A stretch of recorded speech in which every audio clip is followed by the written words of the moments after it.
मैंने आईआईटी पढ़ा। मैंने आईआईटी दिल्ली से किया था, बीटेक किया, एमटेक किया, अमेरिका गया, वहाँ नौकरी भी की। सब छोड़ के मैंने फिर अपनी संस्कृति को पढ़ाया। मैंने पीएचडी की उसमें, मैंने एमए किया, फिर संस्कृत पीएचडी पढ़ी और उसके बाद बहुत कुछ पढ़ा। मैंने सारे षड्दर्शन पढ़े। मैंने अपने गुरुजी से 26 वर्ष तक अध्ययन किया। मैं कोई धनी परिवार से नहीं हूँ। मेरे माता पिता एक सामान्य किसान परिवार के, गांव में हमारा जन्म हुआ था। आश्चर्य है कि मैं आईआईटी में कैसे पहुंच गया। हमारे तो जो गांव में जहाँ जन्म हुआ था वहाँ बिजली तक नहीं थी, सड़क नहीं थी। भारत तो एक ऐसा देश है जहाँ यहाँ काम सूत्र बना, यानी कि अगर आपको काम को भी अगर आनंद लेना है तो उसको भी सीखना पड़ेगा। कभी बताया नहीं जाता। आप स्कूल, कॉलेज, विद्यालय कहीं चले जाइए, पूरा जो आपका शिक्षा पद्धति है वो केवल आपको एक नौकर बनाने के लिए, कि आपको एक जॉब मिल जाए। इसके बाद में आईआईटी में लोग क्यों जाते हैं? अरे उसको इतने का पैकेज मिल गया, सब पैकेज की बात करते हैं ना।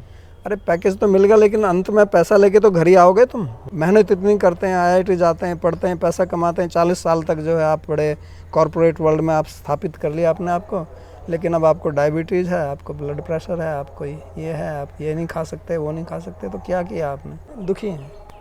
तो मैं आनंद से रहता हूँ। आपको कभी कोई टेंशन हमारे मीलों तक नहीं फटकती है। टेंशन किस बात की है जी? अगर टेंशन हुई इसका मतलब मैं मूर्ख हूँ। भगवान ने हमको बुद्धि दी है। अरे ये पशु पक्षी, इनमें बुद्धि नहीं है, ये भी टेंशन नहीं लेते, और मेरे पास बुद्धि है, मैं टेंशन लेता हूँ, तो इनसे तो गिरा हुआ ना मैं। आपको लगता है कि मुस्लिम लोग जास्ती कर रहे हैं हिंदुओं पर? मैंने कुरान का भी अध्ययन किया है। कुरान में वास्तव में ऐसे लिखा हुआ है कि अगर आपको काफिर का मतलब होता है जो अल्लाह को नहीं मानता है, तो काफिर मिल जाए तो उसको वो कहते हैं 4 प्रकार से उसके साथ व्यवहार करना।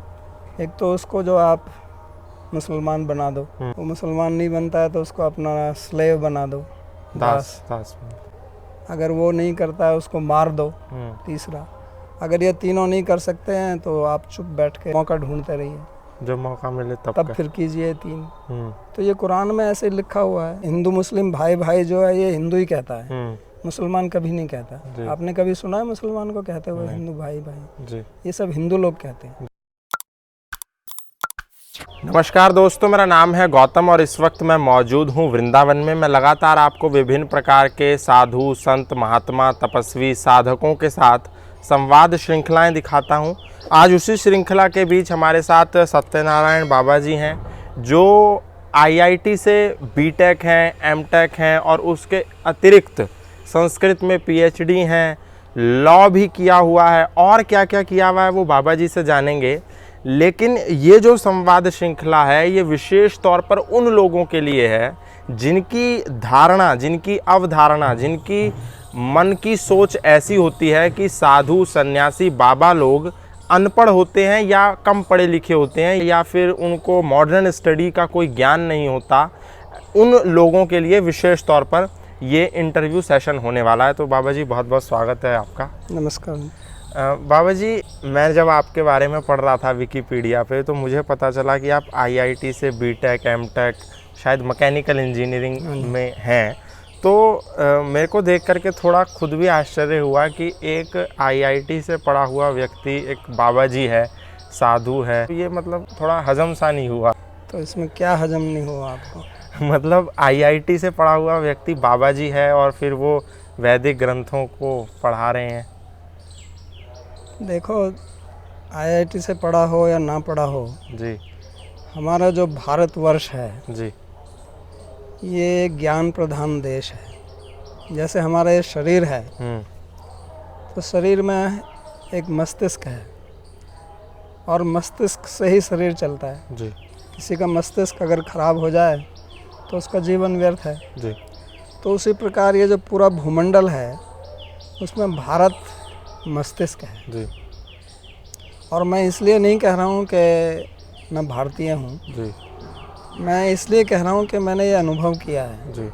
मैंने आईआईटी पढ़ा, बीटेक किया, एमटेक किया, अमेरिका गया, वहाँ नौकरी भी की और वहाँ जाके मैंने देखा कि ये सब दूर से बहुत अच्छा लगता है लेकिन अंदर से सब खाली है।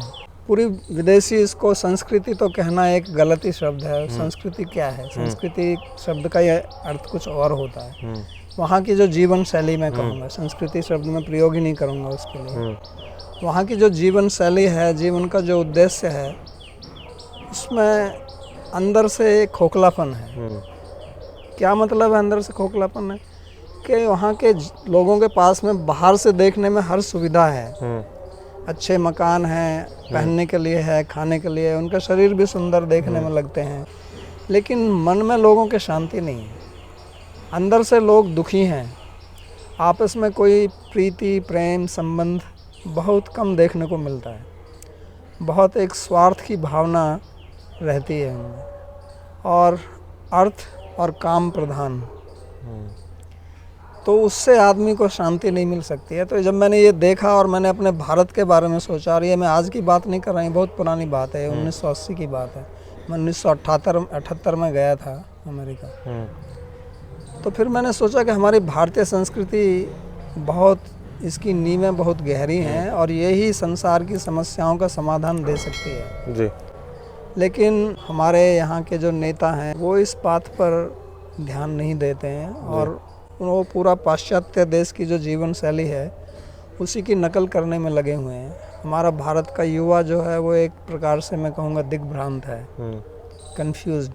भ्रांत जानते हैं ना? जी जी जी। क्योंकि वो केवल उनकी दौड़ में दौड़ना चाहता है, और उसके कारण क्या है कि ये जो अर्थ और काम है इसको आपात रमणीय कहते हैं जी। Immediately attractive. लेकिन उसका परिणाम क्या होता है ये समझ में नहीं आता है जी। भगवान ने भगवत गीता में कहा है कि 3 प्रकार के सुख होते हैं जी। एक सात्विक सुख होता है, एक राजसिक सुख होता है और एक तामसिक सुख होता है जी। तो राजसिक सुख वो होता है जो आरंभ में आपको बड़ा आकर्षक लगता है लेकिन उसका परिणाम दुखदाई होता है। जी। समझे ना? समझ। आज की जीवन शैली उसी प्रकार की है, सब लोग उसी दौड़ में दौड़ रहे हैं और उसका परिणाम केवल दुख है, अशांति और भ्रष्टाचार यही देखने को मिलता है। क्योंकि हमारे जैसे एक आपकी कोई वाहन होता है, गाड़ी होती है, कार होती है, तो उसके 4 पहिए होते हैं। अब उसमें केवल आप 2 ही पहिए रखे हैं तो किस तरह से चलेगी? तो इसलिए हमारे यहाँ भारत में गाड़ी के 4 पहिए बनाए, धर्म अर्थ काम और मोक्ष। और आज उस गाड़ी के केवल 2 ही पहिए रह गए हैं, केवल अर्थ और काम। पैसा कमाओ और मौज मस्ती करो। तो ऐसा नहीं है कि हमारी भारतीय संस्कृति में मौज मस्ती के लिए कोई अवधान सुविधा नहीं थी। भारत तो एक ऐसा देश है जहाँ यहाँ काम सूत्र बना, यानी कि अगर आपको काम को भी अगर आनंद लेना है तो उसको भी सीखना पड़ेगा। ऐसा नहीं है कि मूर्खों की तरह तुम शराब पियो और एंजॉय करो। एंजॉय करने का भी एक तरीका होता है। आप भोजन करते हैं, एक तो गाय भैंस की तरह खा लो, और एक सभ्य व्यक्ति कैसे बैठ के आराम से शांति से भोजन करता है, उसमें एक अलग आनंद है। और गाय के सामने तुम सब कुछ और भैंस के सामने सब कुछ मिला के डाल दो, वो खा लेगी चुपचाप, और वही खाती रहेगी सुबह शाम दिन में 3 बार। तो उनको ये बुद्धि नहीं है। तो आज के मनुष्य को ये भी पता नहीं है कि मेरे पास पहले तो पैसा किस तरह से कमाना है ताकि मैं किसी झंझट में ना फंसूं, और अगर मेरे पास पैसा है तो उसका मैं किस प्रकार से उपयोग करूं कि मैं खुश रहूं। हमारे यहाँ जितने भी दर्शन हैं उनका मूल सिद्धांत ये है, सुखम में स्यात् दुखम मा भूत। ये उनका मूल है कि मैं सुखी रहूं और कभी दुखी ना हूं, क्योंकि ये हर व्यक्ति चाहता है, हर जीव चाहता है, मनुष्य ही नहीं, पशु पक्षी वो भी यही चाहते हैं। और इसमें ये कोई नहीं है कि मैं हिंदू हूँ, कि मैं मुसलमान हूँ, कि मैं ईसाई हूँ, कि मैं ये हूँ, मैं वो हूँ। हर व्यक्ति सुख चाहता है और कोई भी दुख नहीं चाहता है जी। तो ये भारतीय संस्कृति उसी के लिए बनी थी। हमारे जो ऋषि, हमारे जो मनीषी थे, उन्होंने इस सब चीज़ का अध्ययन किया और निचोड़ निकाला कि किस तरह से व्यक्ति सुखी रह सकता है। तो इसीलिए आपने फिर वो M.Tech B.Tech वो सब छोड़ के मैंने फिर अपनी संस्कृति को पढ़ाया। मैंने PhD की उसमें, मैंने MA किया, फिर संस्कृत PhD पढ़ी, और उसके बाद बहुत कुछ पढ़ा। मैंने सारे षड्दर्शन पढ़े। मैंने अपने गुरुजी से 26 वर्ष तक अध्ययन किया। मेरे दूसरे गुरुजी थे, 2 थे जिनसे मैंने अध्ययन किया, उनसे 22 वर्ष मैंने अध्ययन किया, और भी अनेक आचार्यों से मैंने अध्ययन किया।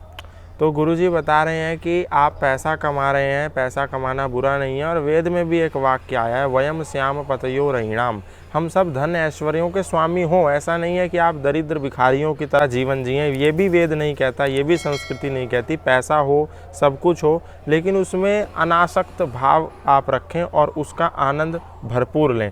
तो स्वामी जी, कौन से सन की बात थी जब आपने बीटेक, एमटेक, आईआईटी, कौन सी आईआईटी से करा? मैंने आईआईटी दिल्ली से किया था जी। 1976 में बीटेक किया, 1978 में एमटेक किया। तो जब आप उस समय जब कर रहे थे तो आपका तो बिल्कुल ऐसा विचार नहीं होगा कि मैं धर्म और संस्कृति के लिए जीवन आहूत करूंगा, तब तो सोच रहे होंगे कि जॉब करूंगा कहीं या कुछ इस तरह? हाँ, क्योंकि सब लोग जॉब की सोचते हैं, तो हम भी। और मैं कोई धनी परिवार से नहीं हूँ जी। मेरे माता पिता एक सामान्य किसान परिवार के, गांव में हमारा जन्म हुआ था। जी। नहीं तो आश्चर्य है कि मैं आईआईटी में ही कैसे पहुंच गया। हमारा तो जो गांव में जहाँ जन्म हुआ था वहाँ बिजली तक नहीं थी, सड़क नहीं थी, जी। कुछ भी नहीं था। जी। लोग हल से खेती करते थे, ट्रैक्टर और ये साइकिल। दो लोगों के पास में साइकिल थी पूरे गांव में। अच्छा। किसी के पास साइकिल भी नहीं थी, बैलगाड़ी से चलते थे या पैदल चलते थे। और आसपास कोई स्कूल भी नहीं था। लेकिन किसी तरह से हमारे पिताजी की इच्छा थी कि सब लोग मेरे सारे भाई अध्ययन करें, पढ़ें, और सबको उन्होंने बहुत मेहनत से पढ़ाया। उस समय 5 आईआईटी होती थी केवल, 5, उसमें से एक में आपका चयन हो गया था। तो बाद में रोका नहीं माता पिता ने, डांटा नहीं कि क्यों तुम ये बन रहे हो साधु और बाबा? नहीं, तो मैंने उनसे पूछ के नहीं किया।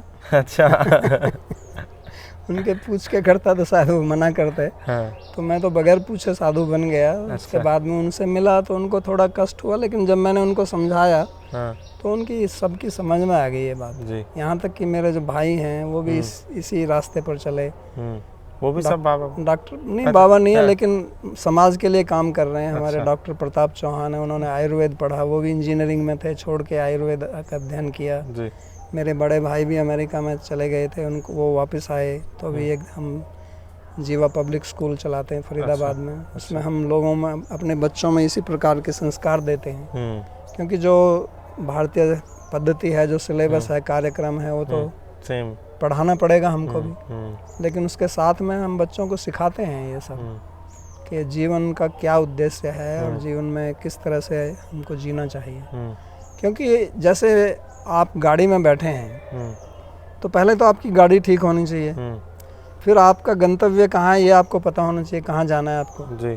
और आप कहाँ जाना है उससे पहले ये पता होना चाहिए कि आप कहाँ पर हैं।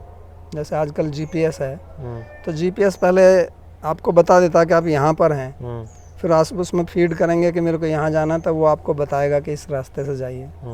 तो उसी प्रकार हमारी जीवन भी एक यात्रा है, और अगर एक यात्रा है तो ये हमको निश्चय करना, एक तो ये है कि मैं किसी भी बस में जाके बैठ जाऊँ, जहाँ ले जाएगी, तो पृथ्वी तो आपको जहाँ ले जाएगी, लेकिन मेरे को कहाँ जाना है, ये इम्पोर्टेंट।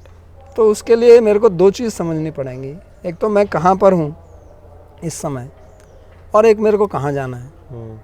तो ये कोई बहुत कठिन समस्या नहीं है।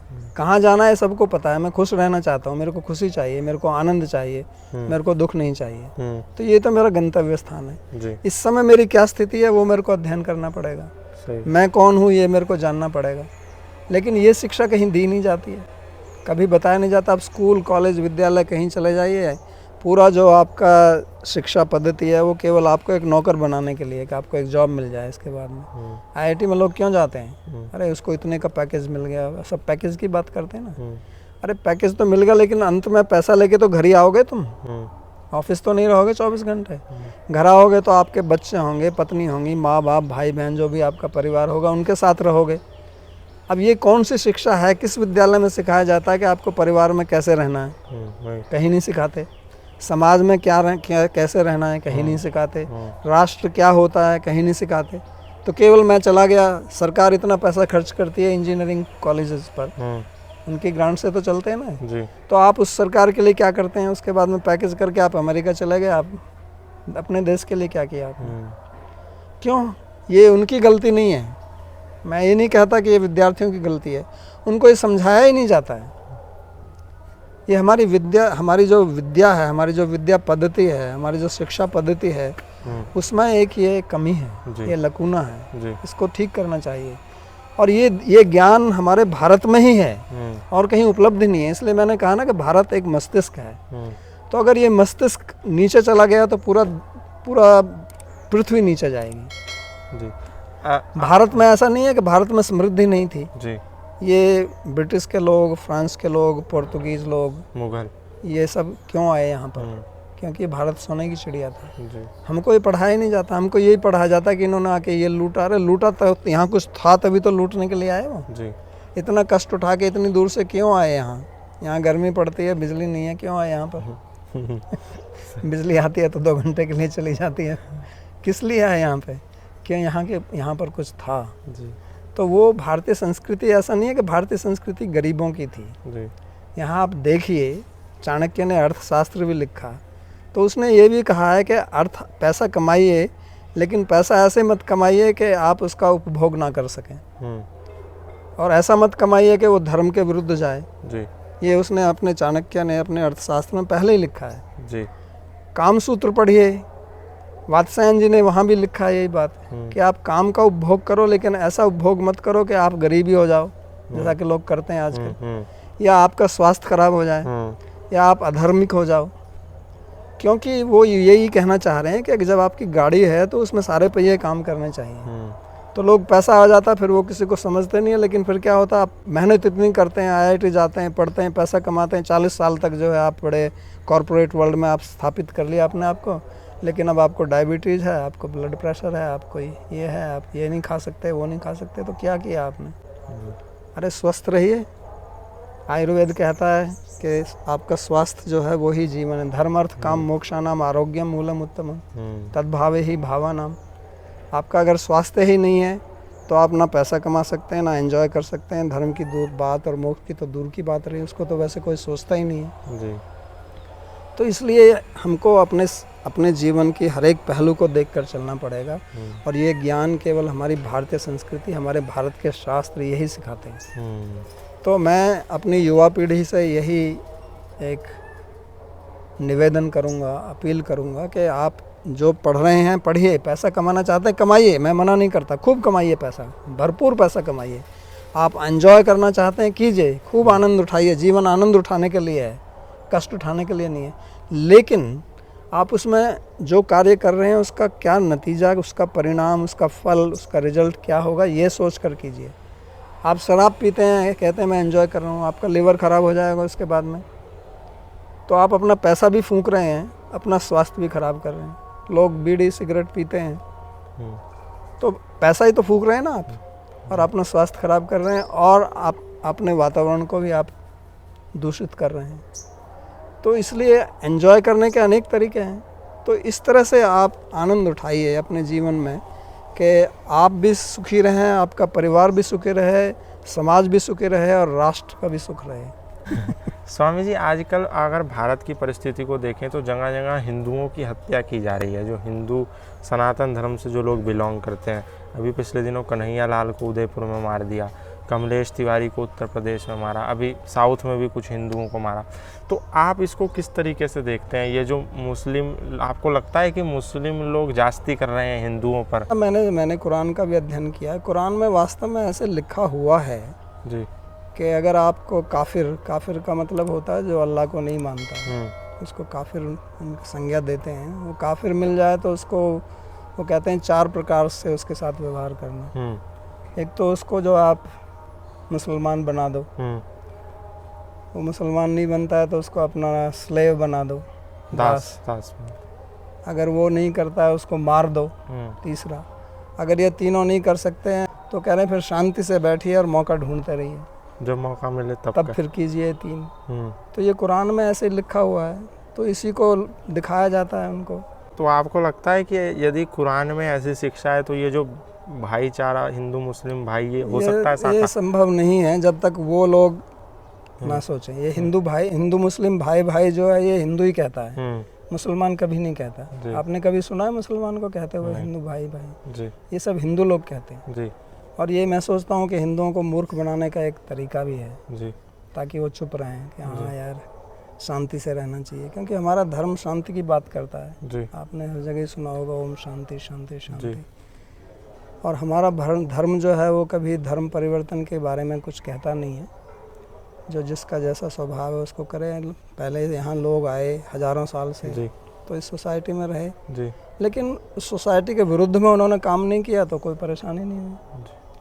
तो आप जिस भी समाज में जाओ उस समाज के नियमों को आपको मानना पड़ेगा। आप किसी मुसलमान देश में जाएं तो आप रह सकते हैं कि अपने धर्म से उनकी बात माननी पड़ेगी आपको। जी। तो जब यहाँ पर ये जो हिंदू या सनातन धर्म प्रधान देश है जी, तो उनको भी इसका आदर करना चाहिए। स्वामी जी, इतना अनुभव आपका है, आपने कई देशों में प्रचार भी किया संस्कृति का और धर्म का, विदेशियों के बीच आप बेहद चर्चा में रहते हैं, तो ऐसा कोई वाकया, ऐसा कोई इंसिडेंट जो आपको हमेशा याद आता हो अपने अब तक के जीवन काल का, जो मतलब आप जिसको याद करके खुश हो जाते हो या जिसको याद करके आप आनंदित हो जाते हो, कोई ऐसा वाकया? आनंदित मैं तो तभी हुआ जब मैंने यहाँ से अमेरिका गया और वहाँ काम करने लगा और संस्कृति को समझा। तो तब मेरे को अपनी संस्कृति की गहराई, इसका महत्व समझ आया। तो तब मेरे को बड़ा आनंद आया जी।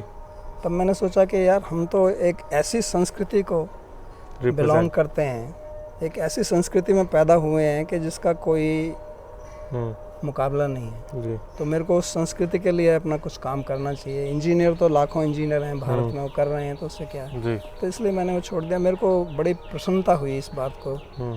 तो कभी कभी हम अपने घर में रहते हैं, जैसे कहते हैं ना कि घर की मुर्गी दाल बराबर, तो अपनी महत्व को हम समझते नहीं हैं। तो वहाँ जाकर मेरे को ये महत्व समझ आया और फिर मैं भारत आया तो मेरे को इससे बड़ी प्रसन्नता हुई। स्वामी जी, आज भी बहुत सारे लाखों नौजवान हैं जिनका सपना होता है कि वो अमेरिका जाएं, वो यूनाइटेड किंगडम जाएं, वो अन्य बाहर के, उनको विदेश जाने से मतलब है, चाहे वो फिर कैसा ही देश हो। तो ऐसे लोगों को आप क्या मैसेज देंगे? नहीं, आप जाइए, मैं फिर नहीं कहता कि आप मत जाइए, लेकिन अपनी संस्कृति को मत भूलो जी। आप चाहे अमेरिका जाओ, चाहे आप जर्मनी जाओ, चाहे फ्रांस जाओ, कहीं भी जाओ जी, लेकिन अपनी संस्कृति को मत भूलो। और मैं ये इसलिए नहीं कह रहा कि अपनी संस्कृति को इसलिए नहीं भूलो, मैं भारतीय हूँ, क्योंकि इससे आपका ही लाभ होगा जी। मैं ऐसे बहुत भारतीयों को जानता हूँ जो यहाँ से गए हैं, मेरे अपने जो साथ के सहपाठी हैं जो वहाँ पे जाके बस गए हैं और वो बिल्कुल दुखी हैं। बहुत पैसा कमाया है, मिलियनियर्स हैं, बड़ी बड़ी कंपनियों में पैसा कमाया, रिटायर हो गए, लेकिन क्या है उनके बच्चे कहीं हैं, ये कहीं हैं, दुखी हैं। तो मैं आनंद से रहता हूँ। आपको कभी कोई टेंशन हमारे मीलों तक नहीं फटकती है। टेंशन किस बात की है जी? अगर टेंशन हुई इसका मतलब मैं मूर्ख हूँ। टेंशन मूर्खता का फल है। भगवान ने हमको बुद्धि दी है। अरे ये पशु पक्षी, इनमें बुद्धि नहीं है, ये भी टेंशन नहीं लेते, और मेरे पास बुद्धि है, मैं टेंशन लेता हूँ। तो इनसे तो गिरा हुआ ना मैं। ये बंदर आप देख रहे हैं यहाँ पे घूम रहे हैं, इनका खाने पीने का कोई इंतजाम नहीं है, रहने का कोई, लेकिन तनाव नहीं है यार, कूदते हुए घूम रहे हैं मस्ती से।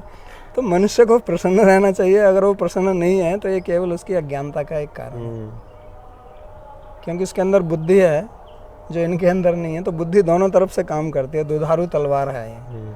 तो अगर उसका आप सदुपयोग नहीं करेंगे तो दुरुपयोग में चलती है। फिर आपको चिंता होती है, अरे बड़ा हो के क्या होगा, कल क्या होगा, परसों क्या होगा। ये तो चिंता नहीं करते ना। कुत्ता आता है, उसको खाना डाल दो, खा के चला गया, थोड़ी सोचता शाम को क्या होगा, शाम के लिए भी रख लूँगा। तो युवाओं को जो पढ़ रहे हैं उनको अपने फ्यूचर की चिंता नहीं होनी चाहिए कि मैं नहीं होनी चाहिए। मैं ये नहीं कह रहा कि नहीं होनी चाहिए जी। लेकिन चिंता होने का मतलब ये नहीं कि केवल आप चिंता करो, चिंतन करो। चिंता नहीं, चिंतन। चिंतन के मेरे को अपना जीवन कैसे बिताना है, मैं दूसरों से सीखूं। बहुत सारे भारतीय लोग विदेश गए हैं, उनका जीवन शैली में पढ़ूं, क्या वो आनंद में है। और बहुत सारे नहीं गए हैं, वो उनका जीवन कैसा है। आप यहाँ रहो, वहाँ रहो, लेकिन आनंद से रहो। स्वामी जी, पहले आपका क्या नाम था? जब पहले मेरा नाम सत्यपाल सिंह। सत्यपाल सिंह। आपने अभी जैसे स्ट्रेस की बात करी कि चिंता मत करो, जानवर भी चिंता नहीं करते, तो आज अगर हम वर्ल्ड की एक सूची देखें तो उसमें स्ट्रेस के मामले में, सुसाइड के मामले में इंडिया बहुत अग्रिम पंक्ति में आज शामिल हो गया, खासकर युवाओं में। आत्महत्या के केसेस, युवाओं में एंग्जाइटी, स्ट्रेस, टेंशन ये बहुत ज़्यादा बढ़ रही है, तो आप क्या कहेंगे? और ऐसे ऐसे युवा हैं जो बहुत अच्छे इंस्टीट्यूशन में पढ़ रहे हैं, जो बहुत इंडिया के टॉप इंस्टीट्यूशन में जिनकी एजुकेशन हो रही है, वो पता चलता है किसी ने हॉस्टल में फांसी लगा ली, कोई छत से कूद गया, तो उनको आप क्या क्या मतलब देंगे टिप्स कि कैसे इससे बचा जाए? उसका कारण ये होता है कि हमारे मन में जो है ना वासनाएं रहती हैं, इच्छाएं रहती हैं, और साथ में संतोष नहीं है जीवन से। जी। तो हमको दोनों का बैलेंस बना के चलना है। जी। हमको अपने जीवन में संतोष भी रखना चाहिए कि मेरी जो स्थिति इस समय है जी। मैं इससे संतुष्ट रहूं, और साथ में इतना भी संतुष्ट ना रहूं कि मैं आगे कुछ तरक्की के लिए काम ही ना करूं। जी।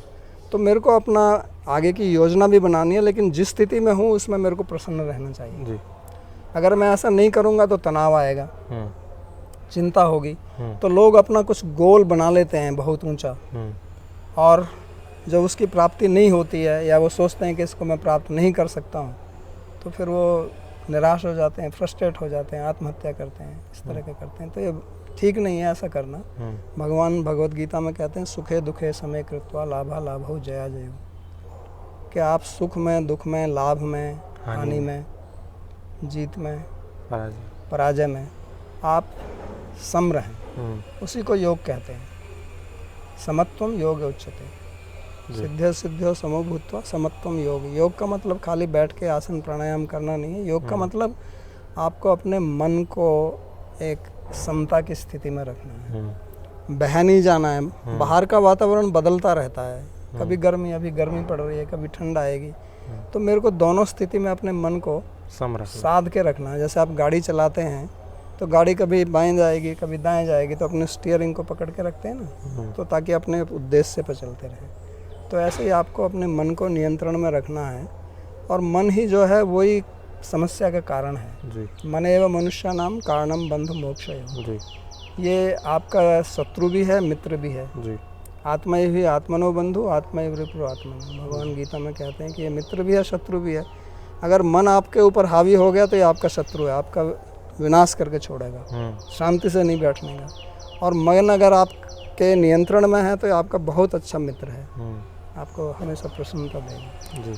तो ये सब शिक्षा थोड़ी देनी चाहिए। भगवत गीता अब विदेशों के स्कूलों में पढ़ाई जा रही है, महाभारत पढ़ाई जा रही है, और हमारे यहाँ पढ़ाने चलो तो 50 लोग खड़े हो जाएंगे इसके विरुद्ध में कि नहीं ये धर्म को क्यों ला रहे हैं। अरे धर्म नहीं है। गीता जब भगवान कृष्ण ने गीता बोली थी आज से 5250 साल पहले, उस समय जिनको आप धर्म कह रहे हो ये थे ही नहीं। सही बात। उन्होंने ये मनुष्य के लिए बोली है, किसी धर्म के लिए नहीं बोली। हिंदू भी नहीं था उधर, ये हिंदू नाम भी बाद में आया। ये गीता में भी बार बार आर्य शब्द से, आर्य शब्द, आर्य मतलब जो श्रेष्ठ है, श्रेष्ठ है। तो वो कोई भी हो सकता है, वो मुसलमान भी आर्य हो सकता है, ईसाई भी आर्य हो सकता है। तो गीता जो उन्होंने बोली है वो मनुष्य की भलाई के लिए बोली है, वो हिंदू के लिए नहीं बोली। तो लोग ये सोचते हैं गीता तो हिंदुओं का वो है। अरे हिंदुओं का नहीं है, मनुष्य का है। कोई भी उससे लाभ ले सकता है, और लेते हैं लोग। विदेशों में हजारों लोग इसको पढ़ते हैं, बड़े बड़े वैज्ञानिक पढ़ते हैं। मैं ऐसे अनेक वैज्ञानिकों को मिला हूँ जो गीता पढ़ते हैं, और उससे उनको बहुत शांति मिलती है। बड़े बड़े दार्शनिक विदेश के इसको पढ़ते हैं। स्वामी जी, अगर यूथ शुरुआत करना चाहे किसी ग्रंथ को या भारतीय संस्कृति को जानने की, तो कौन से ग्रंथ से करे और कैसे करे? मैं आपको एक छोटा सा ग्रंथ बताता हूँ। गीता कहूँगा तो कहेंगे अरे ये तो समझ नहीं आती। एक छोटी सी पुस्तक है हितोपदेश, उसको आप पढ़ें। अच्छा। उसमें कहानियाँ हैं, लेकिन इतने बढ़िया बढ़िया श्लोक हैं आपको ज्ञान और व्यवहार के लिए। मैंने उसके पहले भाग का अनुवाद भी किया, और उस पर मैंने अपनी कमेंट्री भी लिखी है, ताकि लोग उससे फ़ायदा उठा सकें। पहले हमारे स्कूलों में बच्चों को सबसे पहले यही पढ़ाते थे, तो उसको पढ़िए। उसको आपको पता चलेगा कि जीवन में कैसे जीना चाहिए, मित्र कैसे बनाना चाहिए, कौन मित्र है, कौन शत्रु है, किससे कैसे व्यवहार करना है, ये सब सिखाया है उसमें। उसको पढ़िए। मैं ये नहीं कह रहा, और फिर ये नहीं कह सकते कि ये तो हिंदुओं की पुस्तक है। ये तो उपदेश कहानी मानव के लिए, कोई भी पढ़ सकता है उसको, मुसलमान भी पढ़ सकता है, ईसाई भी पढ़ सकता है। बहुत बहुत धन्यवाद स्वामी जी, आपने अपना कीमती समय दिया। तो इसी के साथ धन्यवाद, नमस्कार। तो ये स्वामी जी थे बाबा सत्यनारायण जी। और साफ आप जब पढ़ेंगे भक्ति को तो आपको पता चलेगा भक्ति का कोई साइड इफ़ेक्ट नहीं है, संस्कृति का कोई साइड इफ़ेक्ट नहीं है, धर्म का कोई साइड इफ़ेक्ट नहीं है, कल्चर का कोई साइड इफ़ेक्ट नहीं है। जब आप इन चीज़ों के आगे पदार्पण करेंगे तो आपको समझ में आएगा कि जो आप पहले चीज़ें कर रहे थे उसका ज़रूर कुछ ना कुछ साइड इफ़ेक्ट था, पर ये सब चीज़ें आपके जीवन में पॉजिटिविटी को इंगेज करती है, आपके जीवन में सकारात्मकता को लाती है। तो बाबा जी के साथ आज आपको हमारा ये संवाद कैसा लगा, बाबा जी की कौन सी बात ने आपके दिल को छुआ, बाबा जी की कौन सी बात आपको अच्छी लगी, आप हमें ज़रूर बताएं। फिर मिलेंगे किसी नए ऐसे व्यक्तित्व के धनी के साथ, तब तक के लिए धन्यवाद, नमस्कार।